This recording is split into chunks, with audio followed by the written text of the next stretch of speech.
Good afternoon and welcome to the AICPA Town Hall Series. We apologize for starting a couple of minutes late. There was a slight technical difficulty in uploading the slides, and one of the reasons is because there's so much current information. A lot of recent FAQs were published, and we've got it all in today's presentation. We've got a fantastic update for you, so let's get right into it. I'm Eric Auskerson, and I'll be hosting this with a number of other presenters who I will introduce in a moment. But first off, you can earn CPE. You all know that. This is an advanced platform, and you've got the toolbar at the bottom, and at the end, you can click on that CPE button for your certificate. If you don't receive it at the end of this session, you will receive an email, so don't worry. And if you're listening to the archived version, you cannot earn CPE. A couple of additional helpful hints. You can adjust your volume. We encourage you to ask questions. We've got a team here that will be responding to the content questions. And if you've got a technical issue, please let us know. One thing I would suggest to everybody, potentially do a quick refresh of your browser if you're not seeing these slides advance. And you can download these materials. We've got a lot of materials in today's package, these slides, plus some other handouts, so take advantage of that. Let me now welcome the presenters. Eric Auskerson, that's me. I'm the president and CEO of CPA.com, the business and technology subsidiary of the AICPA. With me is Mark Koziel, who most of you know, leads the firm services area for the AICPA. So welcome, Mark. Thanks, Eric. Looking forward to it. We've also got a practitioner with us from WIS, a large New York, New Jersey firm. They've got 250 professional staff. They support over 5,000 clients, and they've been very active in the CARES and PPP program. So with us is Travis Miskowitz, who represents their advisory services area. So welcome, Travis. Thank you, Eric. It's a pleasure to be here today. Thanks. And then we've got Lisa Simpson and her team, and she's under Mark, have been working really hard in building out that fantastic resource center, and they'll be the PPP resource center for the firms, and they're going to be addressing many of the questions that you'll be submitting today. So welcome, Lisa. Thanks, Eric. Good to be here. And finally, we've got Mark Peterson. He leads the advocacy area for the AICPA. His team's probably never been busier over the past 6 weeks. So welcome, Mark. Thanks, Eric. Happy to be here. So this is the agenda. We've got a lot to cover. We're going to cover the latest guidance. FAQ 46 is a big one, and we'll be talking about some of the interim rules. We're also going to cover the HEROES bill. Mark Peterson will be giving us an update on that. And we're also going to talk where the forgiveness recommendations stand and where that guidance stands with Treasury. So first off, just a quick update on some of the numbers. It's quite staggering, what has occurred over the past 6 weeks. There has now been over 4.4 million businesses that have received PPP loans. The total amount of those loans is $535 billion. In this second round, smaller businesses are receiving loans. The average size is $72,000. Overall, for that entire $4.4 million set, the loan size average is $125,000. One thing we're all aware of is there's still a lot of funding available. It has slowed down. The applications have slowed down. One of the reasons why they've slowed down is because businesses want a better understanding of the process. We'll be talking about that today. And there's also issues around the overall forgiveness period and flexibility there. And those are things that are being actively discussed by policymakers, and we'll be talking about that. Just a quick step back on the major phases. Where we're at right now is clearly, heart and center around the forgiveness and compliance phase of the PPP process. And we're talking about, what needs to be done by the businesses to make sure that these loans are forgiven. But one thing we're thinking more and more about, and we're talking to a lot of firms about this, is the restart and recovery and what you'll be doing to help your business clients around that phase In addition, there is a lot of additional business relief that's going to be available, and we got to get our arms around that as we, continue to move forward, move through the overall PPP relief opportunity. So, with that, Mark, I'm going to hand it over to you to give us the latest on some of the latest guidance from Treasury and SBA. Thanks, Eric, and welcome everybody. I'm going to start with some of the interim rules, and these dates are going to be helpful, I think, if you haven't been following what the SBA and Treasury has been up to. So to start, let's get with some interim final rules, which seem to be kind of the overarching rulemaking over the FAQs. So we have a bunch that landed this week. Some are going to be more important than others. So this first one, and we've been advocating for this for some time, that partnerships, after they came out with the final rule on partnerships, that partners could be included, and many partnerships had already filed, and you had banks telling you that the partners couldn't be included, you got to take them out, they have to file separately. Then they come out with a rule to say, no, they don't have to file separately, partners can be included in the partnerships. And so this final rule here says, the question is what to do if a partnership already received this loan, it's been dispersed, or hadn't been dispersed yet, but the partners weren't included. So this final rule states that partners can be included, go back to the bank, and get the PPP loan amount increased based on the appropriate partner compensation. And a lot of partnerships, I'm sure it's going to be the $100,000 limitation that does. So, and they're saying whether the loan has been dispersed or not, you can still get that. However, the one caveat to this is that can happen provided that the bank hadn't already filed Form 1502 with the SBA. Now, fortunately, we checked with the banking community. Fortunately for us right now, 1502 is not even available to them yet.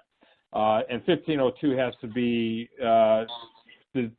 given to the SBA, submitted to the SBA 20 days from the date of the loan disbursement. So the banks have within 20 days to file 1502, but 1502 hasn't even been created yet. So the caveat is any loan prior to April 28th, they are expecting to get to 1502 probably by the 22nd of May at the latest. So we're using that as the benchmark to say that if you have partnerships and partners want to be included, May 22nd is going to be kind of a magic number if your loan was dispersed or approved before April 28th. If after April 28th, then you got to do the clock for 20 days to say that 20 days later is when the bank is going to submit that. That's when we need to get that in. But that's provided that the bank doesn't submit it early either. So good news for partnerships, but we got to get it done fairly quickly. I don't know that they've provided banks with any guidance on how to do that, whether it's going to be a whole new application or what's that going to look like to try and get those partnerships included. And then there were seasonal employers that were also given some, be it that they applied before April 28th, and there were changes to alternative criteria and using seasonal employers. They've updated that as well. If we go to the next slide, slide 9, or slide 10, depending on it says. So on this slide here, it's all about FAQ 46, and this is something that I think all of us appreciated receiving from Treasury. And what this did was, if you have a loan less than $2 million, you do not need to take into account FAQ 31 and 37 and, review all of the additional points around sources of liquidity in the current economic environment. So basically, it goes back to if the loan amount is under $2 million, to what was in the application form, and just stating that current economic uncertainty makes this loan request necessary to support the ongoing applications of the applicant. We're going to be discussing this a little bit with Travis and how he sees this. So this is this is something that I think we all, it's easy to understand. Mark, I don't know if you have any additional comments on this before we move to the next slide. Nope, not at all. And even on the next one, on slide 10, it's just a quick. They've now extended the date beyond May 14th. They went from May 8th to May 14th, now to May 18th, which is Monday. So they've extended again the deadline for the safe harbor. Yeah, and the only thing on that one is as we look at this, the reason why it's a small group that this really applies to, but it's probably about people that businesses that are looking to take advantage of the Employee Retention Tax Credit, the ERTC. If you want to do that, you probably should make sure you pay back the loan by May 18th, and don't wait for the SBA for some reason to stay. You need to pay it back. So that's how we're seeing that extension. So now we're bringing this slide back up. We've been highlighting this, for the past many weeks, the self-assessment of client need. This you still should think about for all clients, and then that includes clients that have loan amounts less than $2 million. And it's basically to have that client risk management discussion with them to make sure we all know that even though the SBA is not going to be doing this liquidity review for applications below $2 million, there still is going to be third-party reviews and governmental reviews of all applications. So that's just something that we want to continue to highlight. We continue to have that 3-minute video around the client, the self-assessment of need on our SBA Resource Center. So with that, I want to bring Travis into the discussion. You've had a lot of PPP applications at WIS, so I know you've thought a lot about this. So maybe you could comment on 2 things for us, Travis. First, just talk about how you see the group of applicants below that $2 million threshold, and then how are you seeing your discussions around those larger loan amounts with your PPP application. So I'll turn it over to you now. Sure. Thank you, Eric. So definitely small businesses received some welcome news yesterday with FAQ 46. We still feel it's the best practice for those borrowers that received a loan of $2 million or less to just prepare a memo that includes some quantitative as well as qualitative data points supporting your business's decision to apply for the PPP loan.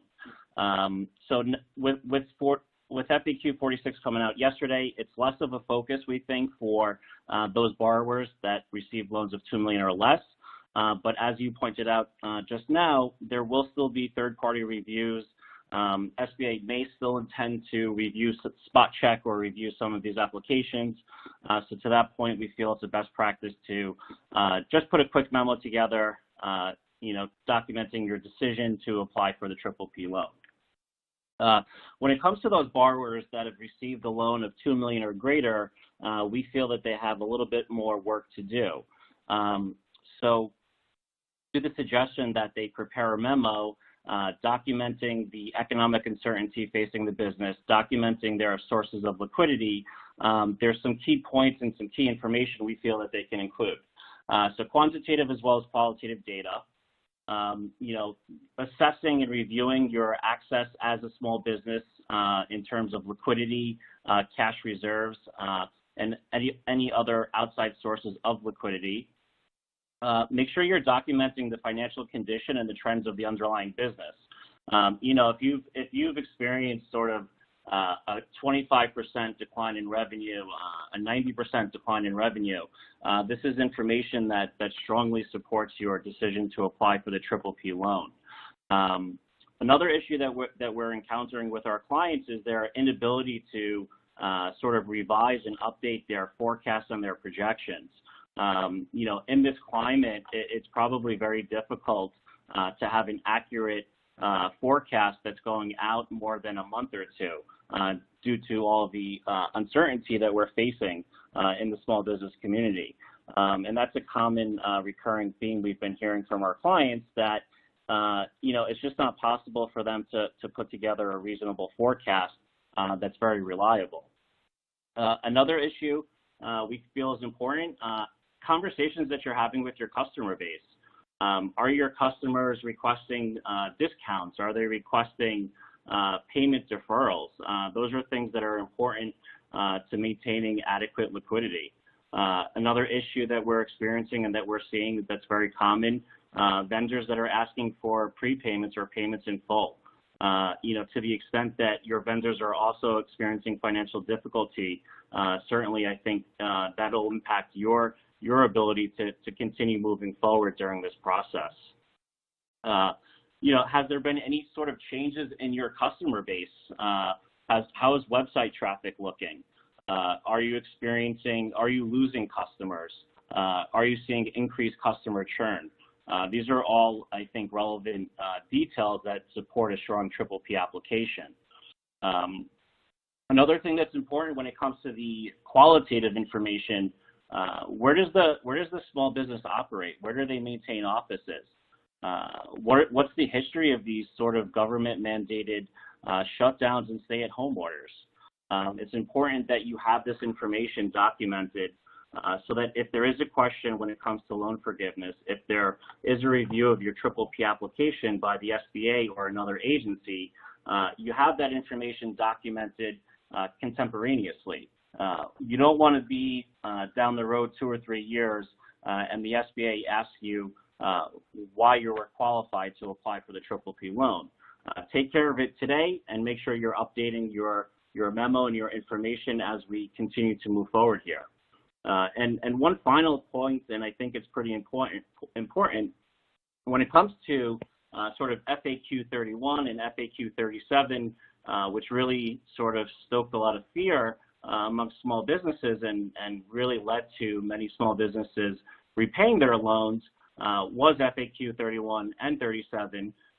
But the key point here to remember with these two FAQs is that if you're the small business and you're the PPP applicant, you have to assess any parent or any owner, their sources of liquidity when you applied for the PPP loan. So to the extent that you're a small business and that you're a PPP applicant and you're not owned by a large company and you're not owned by a private company that has adequate sources of liquidity, you really have, much less to worry about. And I think you should, in those situations as a small business and as a PPP applicant, you will have, a strong inclination to apply for the PPP program. Well, thanks, Travis. And what we're hoping is we put a blog out which has been very widely read related to some of the fear that occurred with some of these small business clients on applying for PPP. The media scrutiny got a little carried away. And there's still $115 billion available. What we're hoping is the firms work with their clients. They understand now that there's a safe harbor for below $2 million. And there's a real clear process for those larger clients to document it and to make them feel comfortable if their business is at risk due to the pandemic to receive this PPP loan. So thanks for those insights. We've got a slide here that we're going to share every week, a slide on what's happening with the media. It's important to understand. And, just there's going to be more media focus on all these PPP loans. The Post, the 2 articles here that we're highlighting, one on the left here is the Washington Post and a number of other leading newspapers are suing we got to click ahead on the slide here, I apologize for that, are suing the SBA for additional information on this loan data. They've got the FOIA rights. They're going to get this information. We know that. So that's just something to, to be aware of, but don't get over concerned about it. It's going to happen, and the key thing is to work the process in some of the ways that Travis just described.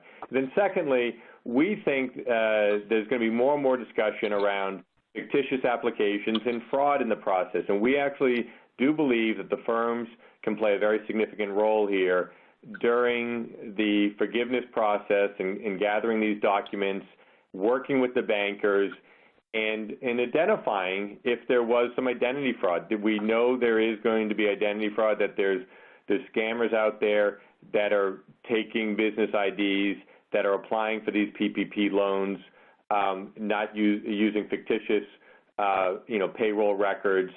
And what we want to do is to encourage the firms to work with the banks on this process. Mark Koziel is going to be, and Lisa are going to be talking about our forgiveness matrix and opportunities for firms to play a role here. So as these fraud stories come out, we're also going to be talking about the role the firms can play in helping the banks identify fictitious, fraudulent applications. So, Lisa, with that, I'm going to turn it over to you to talk about a very, very important calculator that we're in the process of releasing. And I just want to tell the broader audience here that the loan calculator you developed for the application, received over 50,000 downloads. So we'll see what happens with this next calculator. But I'll let you take the audience through this. Thanks, Eric. And I need to give a shout out to the team for the loan application calculator they developed, and it's been a team effort to create the loan forgiveness calculator. Eric or Mike, I don't know if you want to talk a little bit about having this sent to the SBA and Treasury in the press release, and then I can kind of walk a little bit through the details of how we calculated it. Yeah, let's do that. And as we talk about that too, so we've gone to the Hill, we've gone to Treasury, we've gone to SBA, we've had our recommendations out there for a few weeks now on calculating loan forgiveness. We have collaborated with many of the major players in the payroll industry and received some really good consensus generally on how these calculations should take place. But everyone keeps asking, where is the forgiveness guidance? What do we need for the calculator? When are we going to see a calculator? And so, breaking news, there was a interim rule that came out about an hour before this session started. Now, that interim rule was that electric co-ops are now eligible for PPP loans. So I don't know how many people were waiting on that. While we continue to wait for loan forgiveness, they're coming out with interim rules on things that are going to be a heck of a lot less relevant. We saw a new interim rule coming out. We all got excited saying we're going to have to scrap all of our slides on forgiveness. Well, that didn't happen.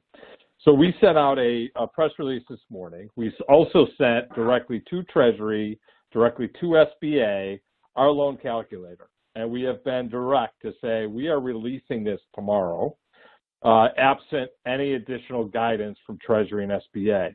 And we're now going to hope that that will become what we consider to be generally accepted. And we're going to keep warning them that anything that they come out with that's contradictory to what we started our members along is going to cause more confusion in the marketplace. We are also going to share with the ABA and get it into the hands of the banking community, trying to gain consistency around this process. But forewarned, everyone on this webinar today, if Treasury and SBA comes out with something after tomorrow, like over the weekend, and its guidance on doing the forgiveness calculator, you will have to match that up to make sure that it would agree with what we have in our forgiveness calculator. We will get our calculator changed as quickly as we can, but there may be a time frame, a bit of a lag, between any type of guidance that comes out and what the calculator says. So bear in mind, as you use this calculator, this is a calculator based on our recommendations and assumptions, and it could very well change by the time they finally come out with some kind of guidance. So with that, Lisa, Mark, why don't you walk us through the calculator? Yeah, I'm just going to add one thing to that, and hopefully we all have time. We have a little bit of time to get all of these, forgiveness, documents in. But we've also, Mark mentioned the work with the SBA and Treasury, but we also work closely with our coalition, the payroll processors, ADP, Paychex, Intuit, Gusto. All of them are working on a loan forgiveness calculator, and they all were supportive of us getting this to SBA and Treasury, and they're also supportive of us taking this live sooner than later. So with that, Lisa? Thanks, Eric. When we created the calculator, we basically walked through the 5 steps that are outlined in the Act and mapped them out to the calculations that are required. as we've already talked about, there are lots of unknowns, but we pieced through the interim final rules and the FAQs to come up with what we thought was the intent of the Act, and also to use some of those best practice recommendations that we had provided previously, because we wanted to try to create a sense of what is reasonable and practical in terms of how companies actually run their businesses.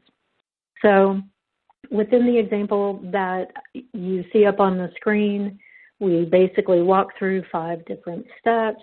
And when you get the calculator on our site tomorrow, we've created it from the mindset of this is for a small business who may not be using a large payroll provider that's actually going to be producing a forgiveness compliant report. So we're going to run you through the details of here's employee A, here's what they made in the 8-week covered period, and here's what they made in the prior quarter. And we're going to run you through the calculation of was it more than 25% based on the average payroll per employee per week, because we believe that is a more accurate reflection of the intent of the Act. You'll see that disclaimer in the Excel spreadsheet. It's going to have a note that's going to tie you down to the assumption that we've made. Same thing for the decrease in FTEs. The Act, if you read it, says an average number of FTEs per month in an 8-week period versus the comparative period. You'll see that we've recommended that that be done on a different basis, and we've outlined that. Then we'll look at how all of that ties into the 75% floor on payroll costs. One caveat, step 5 that you see there is for any restoration of FTEs or salaries and wages by June 30. Honestly, I've read the Act about 8 times just in that particular section of the code, and it goes in circles. So we have left that blank, and you'll see that we have disclaimers on there that has not been calculated in yet. Waiting on guidance for that part, but we wanted to give you something that you could go ahead and start working with your small business clients on, so that you could start throwing in some numbers and seeing what the forgivable amount might be. And we anticipate having that on the site tomorrow morning, let's say by 10 o'clock. Thanks, Lisa. It's an exciting step. So, Mark, Lisa, you want to cover this slide as well? Yeah, I have it, Eric, and I just want to remind everybody, so we will have it available, provided that we don't hear for guidance today on that. But we're going to keep a sharp eye on it. The team, Lisa's team, I can't tell you how hard they've been working for you. It's really been a team effort, as Lisa said. They'll be watching over the weekend as well, and we would make any changes as quickly as we could to make sure and to minimize. But anybody who's downloaded, and then after the fact guidance comes out, those are the people that I worry about. You're going to have to keep an eye on our news feeds and the like, and we'll be tracking as guidance happens. So then coming out of this and working on forgiveness, there's also additional opportunities. And, we put together a forgiveness services matrix, and it's based on the type of service that you, or the type of client relationship you may have now, whether you're doing client accounting only or tax only, or maybe you're doing attestation and full gamut services of attest, tax, and the like, what considerations you should have, and is it an advisory service or is it a agreed upon procedure, AUP as we call it? And if it is agreed upon procedures, then you are subject to peer review. So some of our smaller firms who choose not to be in that game, they would be limited to advisory services potentially in what they do. So it's a great way to go through that. We introduced it last week. On last week's town hall, we're reminding you that it's there today, but also, especially as we've been talking to a lot of firms about this, talk to your banker, your local banker, especially in the community banks. It's going to be a challenge for them, given the limited resources they have in their back office, to be able to provide some level of oversight or assurance inside of what happens with these loans. Now, there is going to be, and Eric talked about this before, as the media has shifted now into fraud and fictitious reporting, the banks are probably going to need help with this. And this is where those relationships of years, getting together with the banker or the local community bank, are really going to pay off. Get to that bank, let them know they don't want to be the ones who are known as the high fraud bank, that they had so many of these loans that were fraudulent because they didn't have the right processes up front. And I shouldn't say the right processes. The app process up front moves so fast, and they were told outright that they didn't really have to audit, quote unquote, any of the information, the payroll information that people were bringing. So there is going to be probably a higher level of oversight on the back end. So you have to really ask yourself as a firm, how do you want to play in that? Do you want to go in just with your individual clients and provide the reports and get the calculator done and submit that to the bank? Or do you want to be working for the banks and doing that for multiple clients within your marketplace? And to do that, of course, you got to look for independence issues if some of those are your existing clients, and just kind of working that through. But there are all kinds of opportunities here on the back end around the loan forgiveness. Eric? Yeah, thanks, Mark. And one thing, in the document section, the material section, you have both this forgiveness matrix as well as the press release on the forgiveness calculator. That article that I mentioned earlier, actually, they quoted a number of people from Grant Thornton related to the fraud risks. And what's going to happen now that banks are taking new customers in the early stages of PPP, banks only took their existing customers. That probably reduced the identity fraud risk, but now they are taking new applicants. You still have 115 billion plus available. The fraudsters are going to come out, and this is it's an important opportunity or an important service for the firms to play. And we're going to be talking to the banking community about this, because we do not want this to become a big part of the story. And we want these funds to go to businesses that need this, that are in existence, and not to people that are committing fraud. So let's now just go back and talk a little bit about broadly how Wiss & Company is managing the overall process, and how they've got a number of key steps they've been working through, and also right-sizing this. And we're keeping the pace here. So, Travis, just a couple of minutes on this, then we're going to open this up to Q&A, and there'll be more opportunity to discuss some of your thinking here. Yeah, sure. Thanks again, Eric. So I think, the key first date to remember, you sign your loan documents. The lender has 10 days to disperse the funds. Your 8-week window or 56-day window starts ticking the day you receive the funds from your lender. From there, you're going to want to make sure that you keep very organized and detailed records in sort of a central file or location where you'll be easily able to provide this information to the lender when you apply for forgiveness, or to produce this information if SBA reviews your PPP application.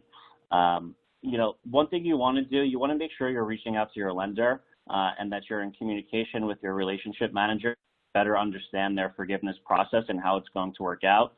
We've started to see emails come from some of the larger banks informing their customers and clients about the forgiveness application and the process. So make sure you're signed up for the email communications, and make sure you're touching base with your relationship manager throughout the way. One thing to note, too, is the limit on employee wages that are eligible for forgiveness. So the $100,000 annualized wages works out to about $15,385 on a per employee basis. And then from there, you're going to want to make sure that you're spending the money on payroll. 75% of the PPP loan should go towards payroll costs. And to the extent that maybe your client received a $100,000 loan, they would have to incur $75,000 in payroll costs for the loan to be forgiven and to maintain that 75-25 ratio. If you only spend $50,000 on payroll costs, you need to work within that 75-25 rule to determine the amount of the loan that will be forgiven. be mindful, and the conversations we're having with our clients is to be mindful of that June 30th rehire date. We're not 100% sure how that'll be evaluated by the lender handling your forgiveness application, but to the extent you have the ability to hire or rehire and maintain your headcount by June 30th, it'll be positive, and it will enable you to achieve maximum forgiveness. And also, one last step is to take advantage of the payroll tax deferral for the time until your PPP loan is forgiven. You do have the benefit of deferring that 6.2% employer FICA tax assessed on employees' wages up until the point that the PPP loan is forgiven. Thanks, Travis. So look forward to more discussion during Q&A. I now want to bring in Mark Peterson. Here's all the different phases of business relief. It's been a busy time in the nation's capital, busy time for Mark's team. We're now entering this phase 4. We called phase 1 and 2 the initial relief bills, and the big bill that we've all been focused on, the $2.2 trillion CARES Act, which had the PPP program, now the HEROES Act. So Mark, I'm going to let you take us through some of the key points, and I know you're going to reflect on many of the discussions around modifications to PPP. Yeah, absolutely. Thank you, Eric. So what I'm going to do is I'm going to give everyone some observations around how this process is going to work. There's a lot of unique things that are going on with how Congress is trying to consider relief, but the negotiations are fundamentally the same. Literally starting right now and over the next 6 to 8 weeks, it is a negotiation. The HEROES Act that was dropped just a few days ago is the opening of that negotiation. It is a partisan, and I'm making observations based on the fact that this was the congressional Democrats' wish list of provisions that they want to move forward. But they also know that by the time it gets through a Republican-led Senate and signed by the president, it will change substantially. Do we have to take the 1,800 pages that were dropped a couple days ago seriously? Absolutely, we're going to go through it. It's gotten press. You're going to get questions from clients.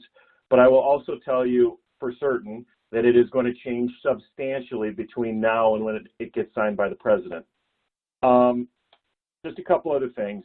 This bill will pass. I suspect it will pass substantially, pass the House of Representatives substantially in the way that it was dropped. We will know that shortly, probably later today, whether they will even allow any amendments to it. And the only reason they would allow amendments to it is to get more Democrats, if they thought they were losing Democrats, to vote for it. Basically, the way it works in the House of Representatives is the majority, which is currently the Democrats. Republicans would be doing the same thing. They would be putting forth their package. We will know later today whether they're going to have to amend it to get votes, but I have no reason to believe that this isn't going to pass overwhelmingly. I don't think it will get many, if more than a handful of Republican votes, which again is an illustration that it is a partisan first offer. And then it will start to move over to the Senate for kind of the next stage of this process. So you will have read and you will hear the Republican leaders in the Senate saying this is dead on arrival, that they have no interest in considering this. That is, again, part of the negotiation. There are popular bipartisan provisions in this package that will definitely make it into a final and be signed by the president. There are a lot of provisions that will not make it. But let's talk about it. So it is going to be a little confusing because the names change here a lot. CARES 2, the second version of the large bill, or Phase 4, or the HEROES Act. We'll see. But the big component outside of the stimulus provisions that we care about are really funding to support state and local government. $3 trillion for the whole package. A big chunk of that's being pushed to state and local. That was a priority, again, for the House Democrats, looking at vaccines, assistance in housing, election security, frontline support. And then the issues that we're going to talk about specific to PPP and the stimulus programs. The other thing that is important to notice is what's not here. And what is not here are things like liability relief. So that has become a line in the sand for the Senate Republicans, that America is not going to be able to open up unless we can provide and address concerns about liability, whether you have an employee or a customer that comes in and gets sick and you get sued. And so really, as we watch kind of the battle lines get drawn for this negotiation, I think the big issue, the big ticket items, where there'll be the most disagreement, but ultimately in a negotiation that will at some level adopt some funding for state and local and some movement on liability, will be in the final package. As they're flying in, I think that we have every reason to believe that they're going to vote on this tomorrow. I think that it will pass tomorrow. If it gets delayed, it will be because they're just negotiating in order to get a few more votes on the Democrat side. Eric, next slide. Okay, Mark, this is what the audience is thinking a lot about here, just where all this stands, and it's also hard for them to think about because their clients right now are just going through this forgiveness. You heard from Lisa and Travis talking about, okay, 75% needs to be payroll, but that could change. Absolutely, it could change, and we have to take these provisions that I'm about to describe to you seriously, but we also have to work with clients to understand that that it may or may not become law in its current form. These provisions, so it's going to get a lot of attention. It's going to create a lot of anxiety amongst practitioners and clients as they work through this negotiation. The other part that's going to be frustrating is that, part of the negotiation is the Senate Republicans saying, well, we're in no hurry. We'd rather do this right than work too quickly. And so that's going to create anxiety for people that are looking for guidance. Let's talk about some of the major provisions that we saw that came out. We were looking for flexibility around the time period. In this bill, they have extended that to 24 weeks. They've backed out the deadline to the end of December, created some safe harbors around rehiring. The deductibility of business expense was a huge one. Remove that question around 75% having to be for payroll, addressing that. Huge carve out for nonprofits. So, some of these, again, in the bill, I think by and large, these will make it through to a final package. However, I can see them changing. For example, nonprofits, there's a lot of sympathy for trying to allow, 501c6s to get PPP relief, but you could see that capped. You could see it limited to, for example, taking out 501c7s, private clubs would potentially not be allowed. So you can see that this, as an opening bid, this is going to be big and broad, and these things can be narrowed. But a couple other examples here, related to deductibility, lots of bipartisan support in the Senate. So I have no reason to believe that wouldn't make it into a final package. Again, lots of support related to 501c6s in the Senate. So I think we'll see that highly likely in a final package.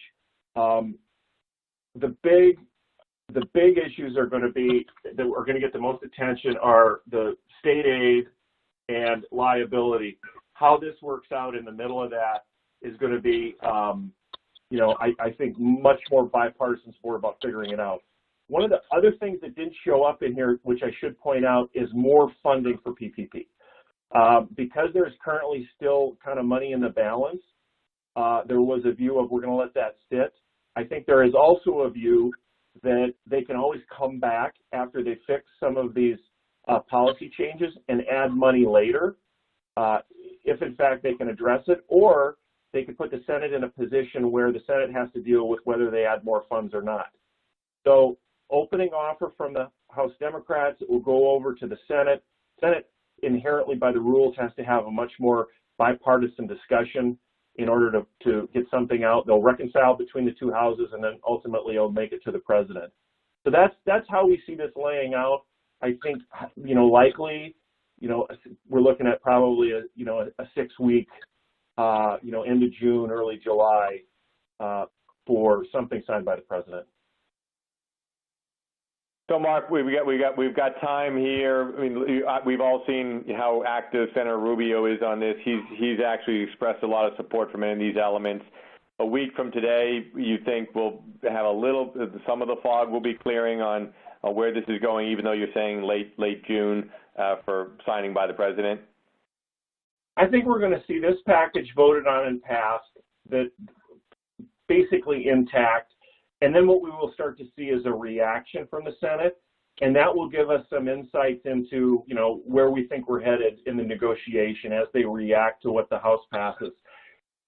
Some of the rhetoric is going to be dead on arrival. That is absolutely not true for provisions, because there are bipartisan popular provisions here. But in that reaction, we will start to see, I think, the four corners of a deal. I think the other thing this does, which could help in the short term, is sometimes these provisions are put in here in order to send messages to the administration, even by the Republicans who also are in charge of the administration. So they can put legislation in order for the ultimate outcome is that Treasury or SBA deals with it. And so, this could be some of these provisions could be fixed, and they may not ultimately have to be in a final package. So we could see some clarification through more FAQs and guidance based on how this proceeds, as it moves forward, which again will help with getting more guidance out to folks. Well, Mark, it's a perfect segue, because it's a very fluid process, and what we're seeing here is, with all of your team and others' engagement with the government officials, new guidance, new legislation. So what we might see here in the coming days is additional FAQs, additional guidance from Treasury that could be influenced by the HEROES Act. So we'll stay very close to that. And then these are the other groups, the firms here, just a historic time for the firms. What we continue to hear is how their relationships with their clients are at levels that they haven't experienced previously. And then the payroll processors, they're playing a big role. In the lending community, we know that, and I'm going to talk a little bit about this with this slide, we know that there continues to be some disconnects between, the lenders and the firms here around the agent fee. We are talking to the banking leadership. They're supportive of this. This is something that we're going to continue to have discussions on. Please give us feedback related to it. And we do think, as Mark noted and I noted earlier, with this forgiveness process, we want to build a continuing relationship with the lenders, make this work better. But please do give us feedback related to that. And our information, our contact information, is in the bio information of this materials. So what we want to do now is just look at everything that's going on. Mark, I know you wanted to comment on a couple of new elements here related to these relief options. Yeah, and there were some questions too I saw in the Q&A section about Main Street lending. We have some information. Lisa can follow up on this if I have anything incorrect, but it's still a program in process. So they've come out with a few definitions, but I haven't seen much to say that program is yet full steam ahead. As far as the other programs that are on this list, the only other change is with EIDL. EIDL's been around since before and forever, actually. It's one of the big programs SBA has had, but they basically have shut off new applicants other than farming interests in the short term. And that is because while there was this big injection into PPP, EIDL only got about $60 billion. And the backlog that they have in the EIDL program is absolutely massive. So they did, at the interim, shut off the spigot, if you will, to a lot of businesses. So that may not be an option for your small business clients now. But, as Eric said, PPP, money's still out there. What was it, Eric? 160 billion still 115, unclaimed at this point. Yeah, over 150. And then for the ones that are not available, the employee retention credit from very big companies to small companies. We're seeing the numbers. The numbers are very big related to ERC, and that one there's no limit on funding since it's a tax credit. Right. So those are the big updates on this. Thanks, Mark. So we've got a few minutes here. Lisa, I know your team has been feverishly answering all the questions that are coming in, but could you give us a few of the big patterns and let's discuss them? Absolutely. Let's start with where to find the loan calculator that you've seen on the screen. Tomorrow, again, assuming the SBA doesn't give us any guidance over the evening, we will have it live at aicpa.org/SBA. So you'll be able to find it there. There was also a question about, earlier in the conversation, we talked about the blog that Barry had written on using the PPP funds for their intended purpose and not frightening small businesses into giving the money back. You can also find the link to that on that same page, aicpa.org/SBA. A couple of other questions. Yeah. No, I was just going to say on Barry's blog, we've also seen support coming off of Capitol Hill and others of us that, in the association world that have also been getting out the word to try and give some comfort that small businesses should be taking advantage of the program. And so it's congressional offices are also weighing in to make sure that the program gets used because that was their intent. Thank you. That's great. I'll throw this out to the panelists. There are rumors about the 8-week covered period being extended. So any word on that? I mean, Mark Peterson, you talked about it. Yeah. What we've seen, though, you've seen discussions from Republican senators, and it's also in the HEROES Act. So you want to just a couple of additional comments on that? No, I would put that in the likely category. Is it in the current bill that's out? The House proposal, HEROES, 24 weeks. Does it end at 24 weeks? Do they roll that back to 16? Who knows? But there has been bipartisan, bicameral, House and Senate interest in extending that. So I would put that in the highly likely category. Again, the opening bid is 24 weeks. We'll see if it ends up being there. But I think there's going to be an extension. Absolutely. And then on the 75-25, a lot of discussion, it's in the bill, but there's also discussion that there may be for certain categories, the restaurant category, some categories that just need more flexibility in the 75-25. What are you hearing on that?